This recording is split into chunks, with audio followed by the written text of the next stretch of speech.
यह कहानी है एक मजदूर की। सेठ सोमचंद जी के खेत में काम किया करता था।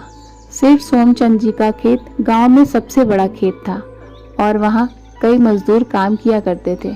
दिन के अंत में सेठ सोमचंद अपने मजदूरों को उनका मेहनताना दिया करता था। वैसे तो सेठ सोमचंद बहुत अच्छे थे, लेकिन उन्होंने मजदूरों पर निगरानी रखने के लिए भीमा को रखा था। अरे ओ विमला, कब से देख रहा हूँ वहीं बैठी हो। इतना आराम से काम करोगी तो मजदूरी नहीं मिलेगी, समझी? अरे भाई, मेरी तबीयत खराब है। वो सब मैं नहीं जानता, काम पे आई हो तो काम करो। भीमा अक्सर मजदूरों को खरी खोटी सुनाया करता था। एक दिन की बात है, मगन एक हंसिये से फसल काट रहा था कि उसका ध्यान भटका और उसको हंसिया लग गया। कुछ मजदूरों ने दौड़कर उसकी सहायता की। एक औरत ने उसकी मलहम पट्टी की और फिर सारे मजदूर काम पर लग गए। कुछ देर बाद भीमा वहां आया। अरे मगन, क्यों बैठा है रे तू? अरे भाई, उसके चोट लग गई है हंसिया से। काम पे ध्यान तो होता नहीं है और मजदूरी पूरी चाहिए इन लोगों को।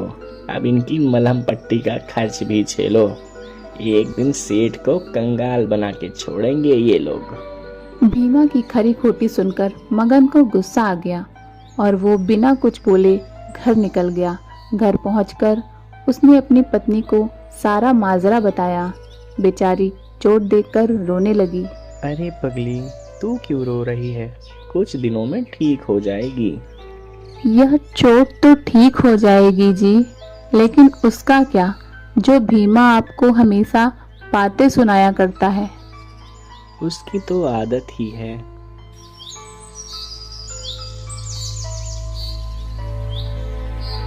मैं क्या बोल रही हूँ? क्या आप मजदूरी करना छोड़ नहीं सकते? मजदूरी नहीं करूँगा तो करूँगा क्या? हम मुर्गियाँ खरीद के अंडे बेच सकते हैं। और मुर्गियों के लिए पैसे कहाँ से आएंगे? मेरे बाप दादा विरासत में कोई खजाना थोड़ी ना छोड़ के गए हैं मेरे लिए। सरला ने अपने गहने निकाले और मगन को देने लगी। नहीं नहीं, मैं ये नहीं ले सकता। गहने सिर्फ शोभा बढ़ाने के लिए नहीं होते हैं, जरूरत के समय काम आने के लिए भी होते हैं। सरला के अधिक जिद करने पर मगन ने वो गहने ले लिए। मगन और सरला बाजार गए। वहां उन्होंने वो गहने एक सुनार के पास गिरवी रख दिए और उन्हें 2000 रुपए मिल गए। फिर सरला और मगन एक मुर्गी वाले के पास गए। भाई, एक मुर्गी कितने की है? वैसे एक मुर्गी 100 की है, लेकिन अगर आप 10 मुर्गियां लोगे तो मैं एक मुर्गी मुफ्त में दे दूंगा। ये लीजिए। मगन ने व्यापारी को 1000 रुपए दिए और व्यापारी ने एक बड़ी सी टोकरी में 10 मुर्गियां और एक मुर्गा भर दिया। मगन और सरला घर आए और फिर उन्होंने बांबुओं के टुकड़ों से मुर्गियों के लिए एक घर बनाया।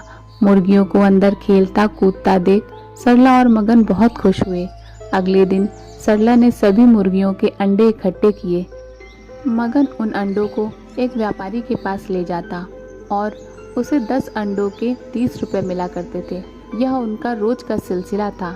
एक महीना बीत गया और आज मगन अपने महीने की आमदनी गिन रहा था। एक दिन का 30 रुपया मतलब महीने का 900, और आपको मजदूरी मिलती थी सिर्फ 500।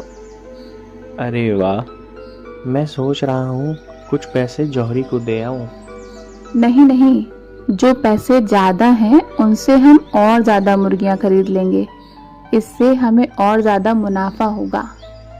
मगन ने सरला की बात मान ली और वो व्यापारी से 5 मुर्गियां खरीद लाया। अब उन्हें रोज 15 अंडे मिला करते थे। यह देखकर सरला बहुत खुश थी। अगले महीने जब मगन हिसाब करने बैठा तो हर दिन का 45 रुपया, महीने का 1350।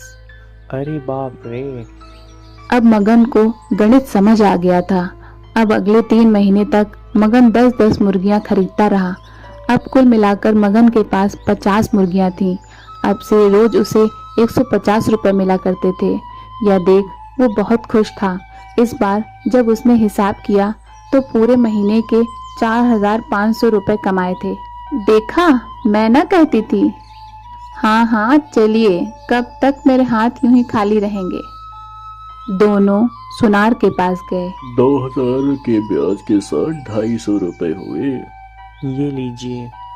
मगन ने पैसे दिए और जेवर वापस ले लिए। वहां मगन को एक नथनी दिखी। वो नथनी कितने की है? ज्यादा नहीं, सिर्फ 450 रुपए की है। वो भी दे दीजिए। सरला ने नई नथनी पहनी और वो बहुत खुश थी। इसके बाद मगन ने अपने अंडे का व्यापार जारी रखा। सिर्फ 1 साल में उसकी आमदनी 30,000 हो गई। अब उसका खुद का पोल्ट्री फार्म था। फार्म पे काम करने के लिए नौकर चाकर थे और उनकी एक छोटी सी कुटिया एक बड़ा सा बंगला बन गया था। अब मगन और सरला अपनी जिंदगी में बहुत खुश थे।